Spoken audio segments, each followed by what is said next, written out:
You all know the indie horror genre by now. It's a genre full of indie horror games that is now primarily dominated by mascot horror. Thanks to the success of Five Nights at Freddy's, this genre saw new life. While it did bring a lot of good, it also brought a lot of bad and consequences. Games like Bendy and the Ink Machine, Baldi's Basics, Hello Neighbor, and especially Poppy Playtime all started coming in. Most of these games would often have huge controversy surrounding them, and have been endlessly criticized for lacking passion within the games.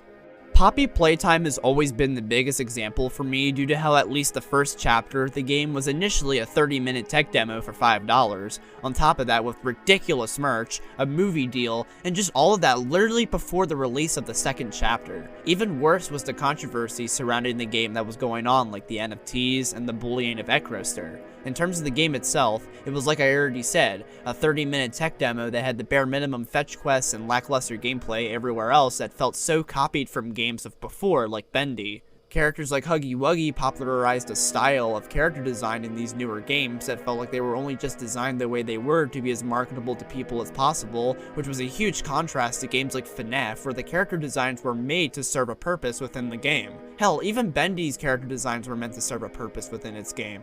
For a long time, I've always considered at least Chapter 1 of Poppy Playtime to be the worst horror game I've ever played in my entire life, not even just indie horror. This game has always been to me the prime example of what is wrong with the modern state of indie horror. However, on January 6, 2023, a certain game got released, and this game now has the title that I once gave Poppy Chapter 1 as the worst horror game of all time, and the example of the current indie horror genre's problems. That game being...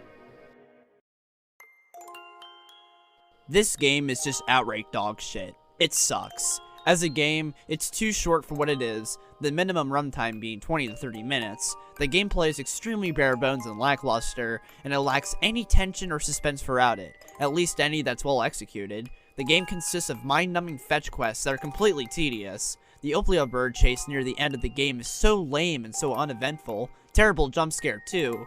Unironically enough, the only part about the game I semi-enjoyed was the Opala bird falling after the chase being over, and that was only because the sound it makes is so stupid that it's funny. The visuals are nothing to write home about either. The character designs for the most part are just blobs and are completely uninspired. The game lacks a good soundtrack or audio. Also, the namesake of this game, BanBan, doesn't physically show up. This game's cover art and everything displays Jumbo Josh, who, you ain't gonna believe this, isn't even the main antagonist of the game. It's the Opula bird. Jumbo Josh only shows up at the end of the game. This is all so fucking stupid.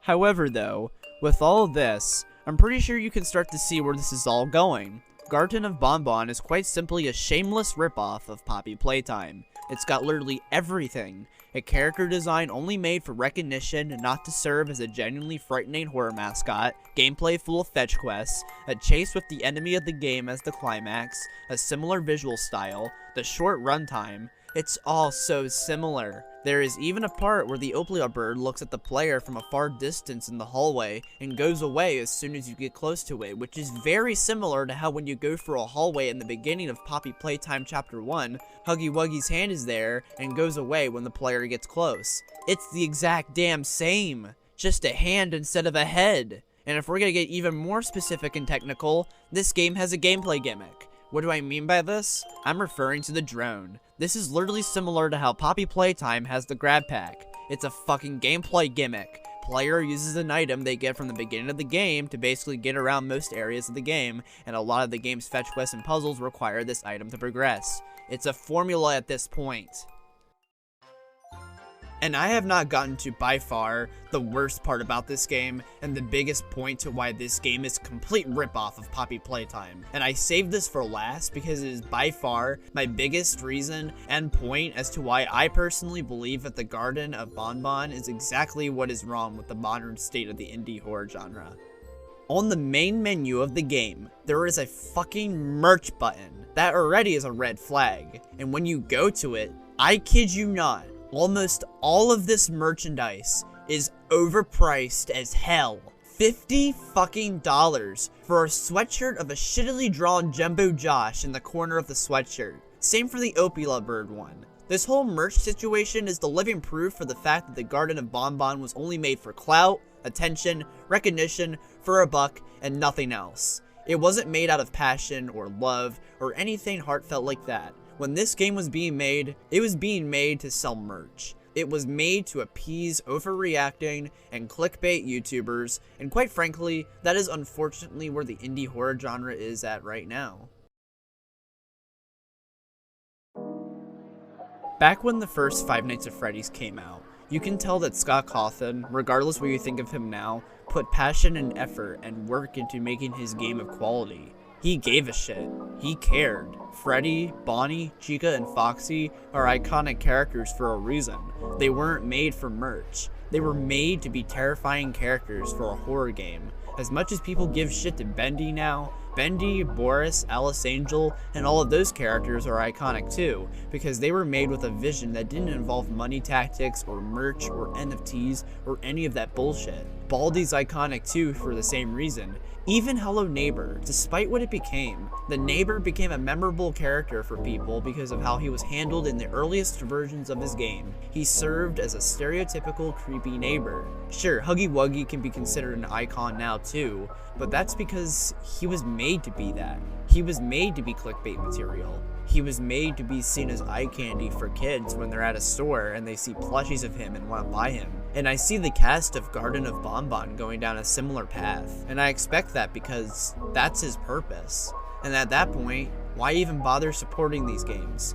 As much as there are people criticizing this game right now for the right reasons, there are some people genuinely defending this game, trying to claim it's another good horror game. No, it's not. I can understand why people like a game like Security Breach, since at least that tried to be a game, has honestly a very wholesome development team, and is part of a franchise that does have quality games under its belt. This game though? No. I don't see the support in it. And the worst part is I don't see this shit ever stopping. There's always going to be a game like this that at least some people will like because they're either children or they're YouTubers that need more horror games to play and scream at, regardless of its quality. And that's because the motivations and tactics in regards to how this game was made, I hate to admit it, sadly works. And all of this is exactly why Garten of BanBan is everything wrong with today's indie horror.